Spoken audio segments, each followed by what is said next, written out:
Praise the Lord. இன்றைக்கு ஆண்டவராகிய இயேசு கிறிஸ்து நீங்கள் ரொம்ப நாளாக எதிர்பார்த்த அந்த காரியத்திற்கான பதிலை தரப்போகிறாரு.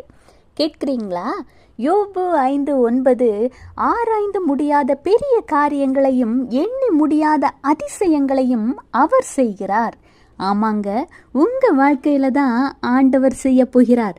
அதாவது பெரிய காரியம், உங்களால் நினச்சி கூட பார்க்க முடியாது. உங்களை ஒதுக்கி வைத்த எல்லாரும் இவனா இது, இவளா இது அப்படின்னு ஆச்சரியப்பட்டு பார்க்கக்கூடிய அளவில் ஆராய்ந்து முடியாத பெரிய காரியங்களை உங்கள் வாழ்க்கையில் செய்ய போகிறார். எண்ணி முடியாத அதிசயங்களை செய்ய போகிறார். எண்ணி முடியாத அந்த வார்த்தையோட மீனிங்கை கொஞ்சம் யோசிச்சு பாருங்க. எதையெல்லாம் நம்ம எண்ணி முடியாத அப்படின்னு சொல்லுவோம்? கடற்கரை மணலை சொல்லுவோம், வானத்து நட்சத்திரங்களை சொல்லுவோம். அந்த மாதிரி எண்ணி முடியாத